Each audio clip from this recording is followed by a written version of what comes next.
എനിക്ക് എന്റെ കൊച്ചിനെ ജീവനോടെ വേണം. അതിന് എന്ത് അവർ ചെയ്തിട്ടാണ് എനിക്ക് എന്റെ കൊച്ചിനെ ജീവനോടെ വേണം. 19 വയസ്സ് പോലും എന്റെ കുഞ്ഞിന് തികഞ്ഞിട്ടില്ല. 18 വയസ്സാണ് അവക്ക്. നമുക്ക് ആകെ സുരക്ഷിതം കിട്ടുന്നത് ലേഡീസ് കമ്പാർട്ട്മെന്റ് ആണ്. അവിടെ അതില്ലെങ്കിൽ പിന്നെ ഞങ്ങൾ എന്ത് ചെയ്യും? രണ്ടുപേരെയാണ് അയാൾ അത് ചെയ്യാൻ നോക്കിയത്. രണ്ടുപേരെ ന്റെ സഹായത്തോടെ അവർ ശ്വാസം എടുക്കുന്നുണ്ട്, വിടുന്നുണ്ട്. ഒരു ട്രീറ്റ്മെന്റ് കിട്ടുന്ന ഒരു ട്രീറ്റ്മെന്റ് ഇല്ല. ഞങ്ങളിലെ പട്ടിയെ പോലെ ഇവിടെ വന്ന് കിടക്കുന്ന അവർ പറയുന്ന ഞങ്ങൾ കേൾക്കുന്നു. MRI സ്കാൻ ചെയ്യാൻ പോലും അതിനുശേഷം എല്ലാവരും കൂടെ ആലോചിച്ചിട്ട് മാത്രമേ ചെയ്യാൻ പറ്റുള്ളൂ എന്ന് പറയും. ഞങ്ങൾ എന്താ ചെയ്യേണ്ടത്? ഞാൻ എന്താ ചെയ്യേണ്ടേ?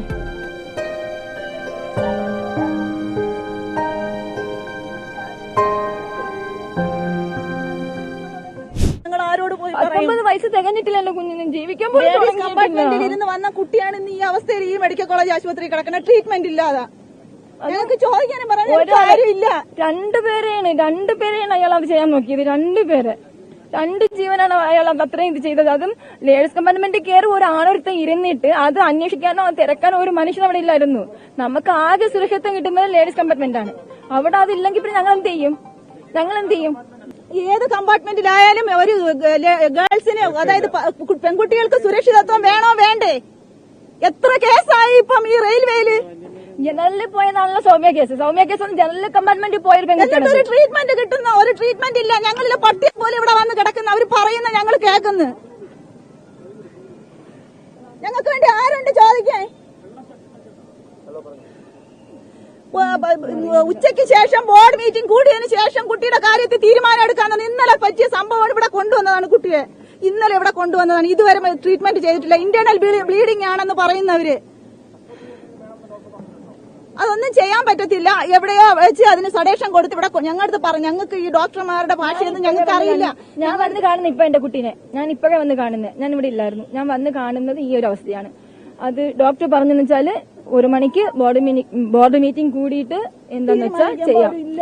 MRI സ്കാൻ ചെയ്യാൻ പോലും അതിനുശേഷം എല്ലാവരും കൂടെ ആലോചിച്ചിട്ട് മാത്രമേ ചെയ്യാൻ പറ്റുള്ളൂ എന്ന് പറയും. ഞങ്ങൾ എന്താ ചെയ്യേണ്ടത്? ഞാൻ എന്താ ചെയ്യേണ്ടേ? ഒരു ട്രീറ്റ്മെന്റ് ഒന്നും ചെയ്തിട്ടില്ല. അവര് ചെക്ക് ചെയ്തിട്ട് എന്നെ ഇതുവരെ ഒന്നും കാണിച്ചിട്ടില്ല. എന്നോട് അതൊന്നും പറഞ്ഞിട്ടില്ല. മാത്രം എന്തോ ഒരു മിസ്റ്റേക്ക് ഉണ്ട്. 20 മുറിവുണ്ടെന്ന് പറഞ്ഞ് ചെക്ക് ചെയ്ത ഡോക്ടർ പറഞ്ഞത് 20 മുറിവ് കൊച്ചിന്റെ ദേഹത്തുണ്ടെന്ന്. എന്നോട് പറഞ്ഞത് 20 മുറിവ് കൊച്ചിന്റെ ദേഹത്തുണ്ട്. മെയിനായിട്ട് നെറ്റിയുടെ അവിടെയും ബാക്കിലും ഉള്ളതാണ് മെയിനായിട്ട് അവർക്ക് ഉള്ളതെന്ന് പറഞ്ഞത്. ആ മൊത്തത്തിൽ മുറിവാണ്. തല ഉൾപ്പെടെ തലയിൽ 2 മുറിവാണ് മെയിനായിട്ടുള്ളതെന്നാണ് പറഞ്ഞിരിക്കുന്നത്. ബാക്കിലും നെറ്റി സൈഡിലും. ബാക്കി മൊത്തം മുറിവുണ്ട്. അത് 20 മുറിവുണ്ടെന്ന് ഡോക്ടർ എന്നാണ് പറഞ്ഞത്. ഇപ്പോഴത്തെ പൊസിഷൻ എന്താന്ന് വെച്ചാല് കുട്ടി ഒരു ഡെഡ് ബോഡി കിടക്കും പോലെ കിടക്കുന്നു. മൂക്കിൽ കൂടി ബ്ലഡ് വന്നുകൊണ്ടിരിക്കുന്നു. ശ്വാസം എടുക്കുന്നുണ്ട്. വെന്റിലേറ്ററിന്റെ സഹായത്തോടെ അവർ ശ്വാസം എടുക്കുന്നുണ്ട്, വിടുന്നുണ്ട്. തണുത്തിട്ടുണ്ട്. അവര് ട്രീറ്റ്മെന്റ് തുടങ്ങിയിട്ടില്ല. ഉച്ചയ്ക്ക് ശേഷം ചെയ്യാന്ന് പറയുന്നു. ഉച്ചയ്ക്ക് ശേഷം അവര് പറയുവാണ് ഇല്ലാന്ന് പറയൂ എന്നുള്ളൊരു പേടിയാണ്. എനിക്ക് എന്റെ കൊച്ചിനെ ജീവനോടെ വേണം. അതിന് എന്ത് അവർ ചെയ്തിട്ടാണ് എനിക്ക് എന്റെ കൊച്ചിനെ ജീവനോടെ വേണം. എനിക്ക് ആകെ ഒന്നേ ഉള്ളൂ. എനിക്കൊരു വളർന്നുമില്ല. ഒരു മോനും ഒരു മോളും മാത്രമേ ഉള്ളൂ. അതും 19 വയസ്സ് പോലും എന്റെ കുഞ്ഞിന് തികഞ്ഞിട്ടില്ല. 18 വയസ്സാണ് അവക്ക്. അല്ല ഇവിടെ ആണെന്ന് അറിഞ്ഞപ്പോ തൊട്ട് എന്റെ നെഞ്ചിൽ കൂടെ തീ തന്നെയാണ്. എനിക്കത് ടെൻഷൻ തന്നെയാണ്. ഞാൻ കണ്ടിട്ടില്ല. ഞാൻ ഇതുവരെ ആ കുട്ടീനെ കണ്ടിട്ടില്ല. ഇവിടെ വന്നിട്ട് കണ്ടത് എന്റെ മോളെ മാത്രമേ ഞാൻ കണ്ടിട്ടുള്ളൂ. ഞാൻ ആ കുട്ടീനെ കണ്ടിട്ടില്ല. അത് വേറെ ഹോസ്പിറ്റലിൽ ഞാൻ അറിഞ്ഞത്. ഞാൻ കണ്ടിട്ടില്ല. ഒന്നും പറ്റിയിട്ടില്ല.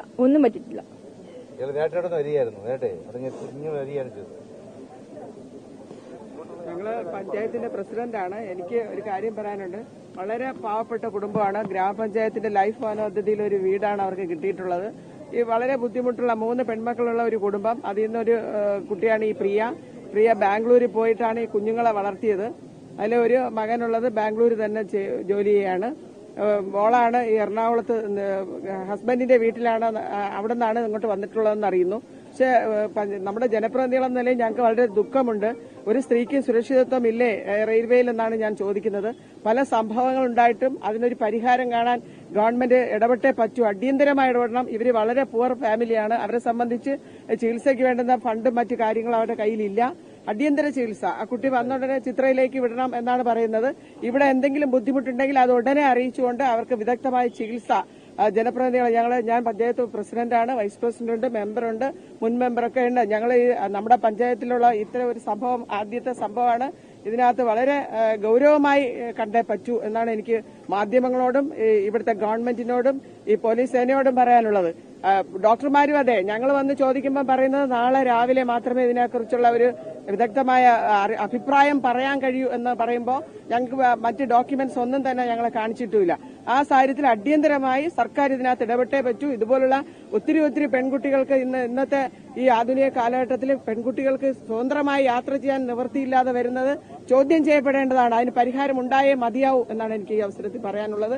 ആ കുട്ടിക്കും ആ കുടുംബത്തിനും വേണ്ട നീതി ഉണ്ടാവണം, കുറ്റം ചെയ്ത ആളിന് തക്കതായ ശിക്ഷ ഉണ്ടാവണം എന്ന് പറയാനാണ് ഈ അവസരം ഞാൻ ഉപയോഗിക്കുന്നത്. ബന്ധുവല്ല, അവളുടെ കൂട്ടുകാരിയാണ്. ഞാൻ കണ്ടിട്ടില്ല അവരെ, ഞാൻ കുട്ടീനെ കണ്ടിട്ടില്ല.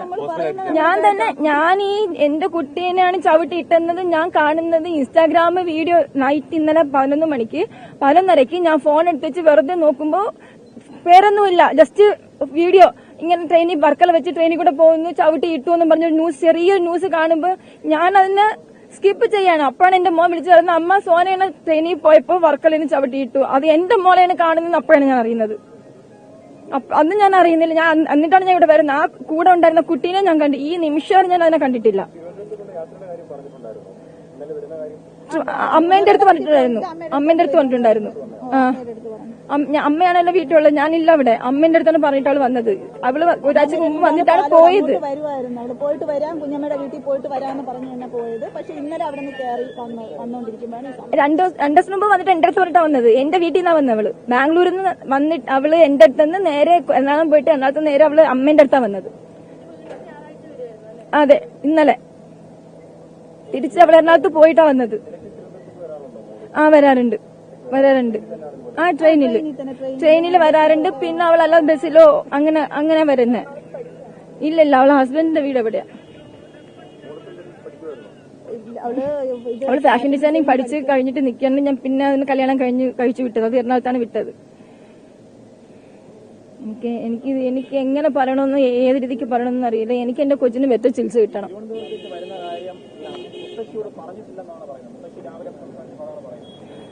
അമ്മേന്റെ അടുത്ത് പറഞ്ഞിട്ടുണ്ടായിരുന്നു. പക്ഷെ അമ്മയ്ക്ക് ആ ടെൻഷനിൽ അമ്മ മറന്നു, എനിക്കറിയില്ല. പക്ഷെ അമ്മയുടെ അടുത്ത് പറഞ്ഞിട്ട് അവള് വന്നേന്നാ പറയുന്നത്. കാരണം അവള് വന്ന വീട്ടിലുള്ളവരുടെ അടുത്ത് ചോദിച്ചാൽ അറിയാം. അവരുടെ പറഞ്ഞിട്ടാ വന്നത്. അവളുടെ കൂടെ തന്നെ വേറെ അവളുടെ ചേട്ടത്തിയും കൂടെ വരാനിരുന്നതാ. അവൾക്ക് വരാൻ പറ്റിയില്ല. ഇവർ രണ്ടുപേരും കൂടെ വന്നത്. എന്നിട്ട് ഞാൻ കണ്ടില്ല, ഞാൻ ആളിനെ കണ്ടിട്ടില്ല ഈ നിമിഷം വരെ. ഞാൻ വീഡിയോയിൽ ആ കൊച്ചി ഇന്റർവ്യൂ നിങ്ങൾക്ക് തന്നെന്ന് പറഞ്ഞാൽ അത് ഞാൻ കണ്ടിട്ടില്ല. ഞാൻ ആകെ കാണുന്നത് എന്റെ കുട്ടീനെ സ്ട്രെച്ചറിൽ എടുത്തുകൊണ്ട് വരുന്ന ഒരു വീഡിയോയാ. അത് മാത്രമേ ഞാൻ കണ്ടിട്ടുള്ളൂ.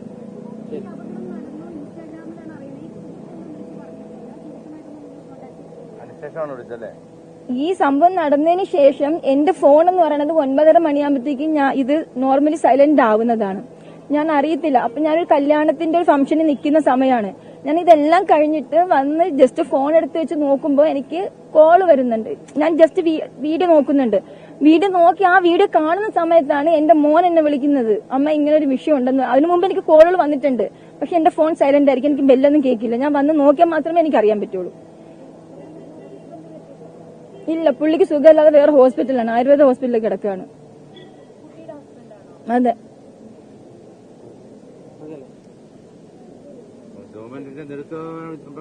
എന്റെ കുട്ടിക്ക് വെറ്റ ചികിത്സയാണ് എനിക്കിപ്പോ വേണ്ടത്. കാരണം ഇത് നിങ്ങൾ തന്നെ കയറി കണ്ടാൽ നിങ്ങൾക്ക് അറിയാം.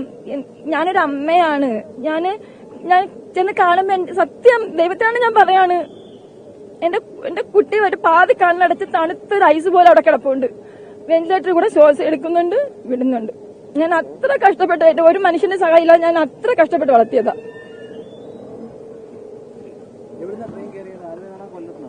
എറണാകുളത്ത്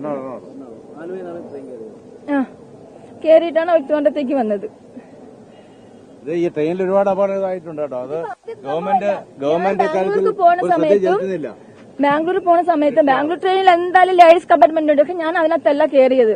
ഞാൻ തൊട്ടടുത്ത് ജനറൽ കമ്പാർട്ട്മെന്റ് ഇരിക്കുമ്പോൾ ലേഡീസ് കമ്പാർട്ട്മെന്റിന്റെ ബാത്റൂമിനകത്ത് ഇതുപോലെ ഒരുത്തം കയറി ഇരുന്നിട്ട് അവിടുത്തെ പെണ്ണുങ്ങൾ ബഹളം ഉണ്ടാക്കി അടുത്ത സ്റ്റേഷൻ എത്തുന്നത് വരെ അവര് പേടിച്ചിരുന്നിട്ട് പോലീസുകാരെ കൊണ്ടുവന്നിട്ടാണ് അയാളെ ബാത്റൂമിനകത്തുനിന്ന് എടുത്ത് വെളി കളയുന്നത്.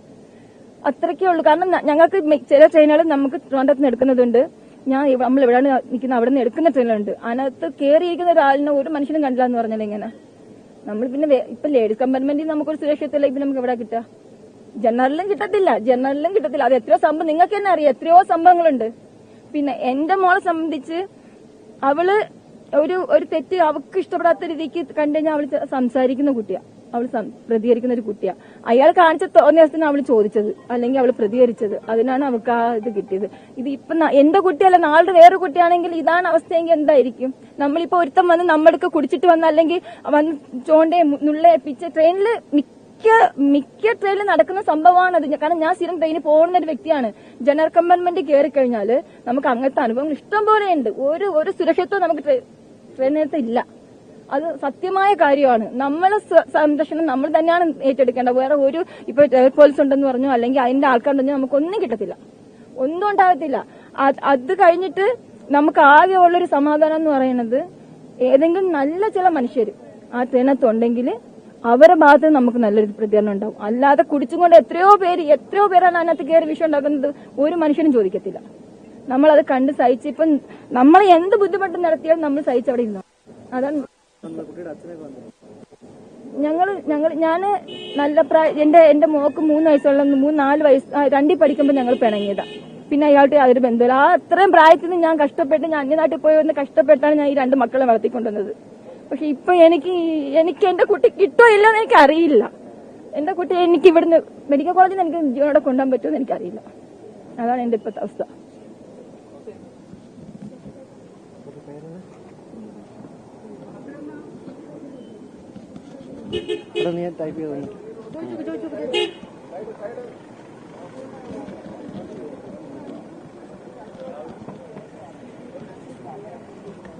മോശമാണ്.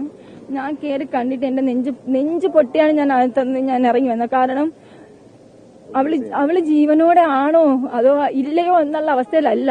വെന്റിലേറ്ററിന് ഒരു ഇത് വെച്ചിട്ട് ബ്രീത്ത് എടുക്കുന്നുണ്ട്, ബ്രീത്ത് വിടുന്നുണ്ട്. അതിനപ്പുറം വേറെ ഒന്നും തോന്നില്ല. ഞാൻ എന്റെ കുഞ്ഞിനെ പിടിച്ച് കാലിലൊക്കെ പിടിച്ചപ്പോ ഐസ് കട്ടയ്ക്കകത്ത് ഞാൻ എങ്ങനെ പിടിക്കുന്നു അതുപോലെ ഇരിക്കും എന്റെ കുഞ്ഞിന്റെ കാല്.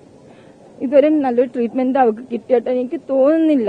ഡോക്ടർ പറയുന്നതെന്ന് വെച്ചാല് അവര് ഒരു മണിക്ക് ഒരു ബോർഡ് മീറ്റിംഗ് കൂടി എല്ലാ ഡോക്ടർമാരെയും വിളിച്ച് വരുത്തി അവരെയും കൂടെ ഒരു ഒപ്പീനിയൻ ഉണ്ടെങ്കിൽ മാത്രമേ അടുത്ത ട്രീറ്റ്മെന്റിലോട്ട് പോകാൻ പറ്റൂ. അതിന് എപ്പോഴാണ്? ഇന്നലെ വൈകുന്നേരം കൊണ്ടുവന്നതാണ് എന്റെ കുട്ടീനെ. അതിന് എപ്പോഴാണ്?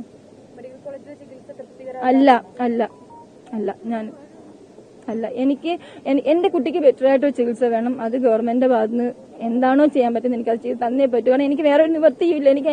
എനിക്ക് പിറകുന്ന് സഹായിക്കാൻ എനിക്കൊന്നുമില്ല. കയറി കിടക്കാൻ പോലും എനിക്കൊരു ഇടയില്ലാത്ത ഒരാളാണ് ഞാനും വാടകയ്ക്കാണ് താമസിക്കുന്നത്.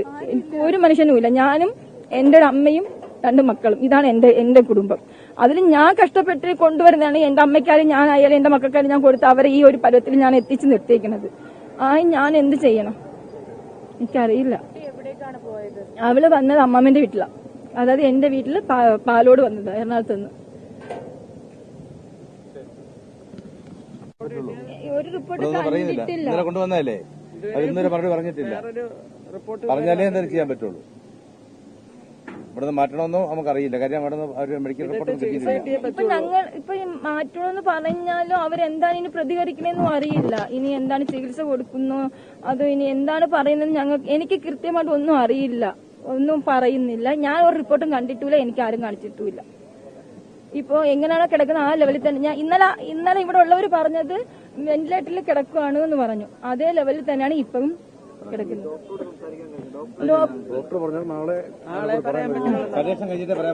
സഡേഷൻ ഇതുവരെ കഴിഞ്ഞിട്ടില്ല. അപ്പൊ നാളെ എന്റെ കുട്ടിക്ക് എന്തെങ്കിലും സംഭവിച്ചു ഞാൻ ആരോട് പോയി ചോദിക്കും? തള്ളിയോണ്ടൊക്കെ ചോദിക്കോ? ഡോക്ടർമാരുടെ ചോദിക്കോ? ഒന്നും പറഞ്ഞിട്ടില്ല. ഇന്നലെ സഡേഷനോടെ കൊണ്ടുവന്നു അല്ലേ? സഡേഷനോടെ കൊണ്ടുവന്നു. ഇന്റർണൽ ബ്ലീഡിംഗ് ആയതുകൊണ്ട് അവർക്ക് എത്ര പകുതി ഒരു അനക്കത്തിലോടുകൂടിയാണ് ഇവിടെ കിട്ടിയതെന്ന് അവർക്ക് സത്യം പറഞ്ഞാൽ ബോഡി കിട്ടും പോലെയാണ് അവർക്ക് കിട്ടിയത്. അതേ പൊസിഷനിൽ ഞങ്ങൾ വെച്ചിട്ടുണ്ടെന്ന് ഡോക്ടർ പറഞ്ഞു. മാക്സിമം ശ്രമിക്കാം. എത്രത്തോളം ആണെന്നുള്ളത് അങ്ങനെ ഒരു ഇതിൽ ഞാൻ എന്താ ചെയ്യേണ്ടത്? മാക്സിമം ശ്രമിക്കാന്ന് പറഞ്ഞു കഴിഞ്ഞാല് അത് 10, 50, 60 വയസ്സായ ഒരു വ്യക്തിയല്ല. ജസ്റ്റ് 19 വയസ്സായ ഒരു കൊച്ചാണത്.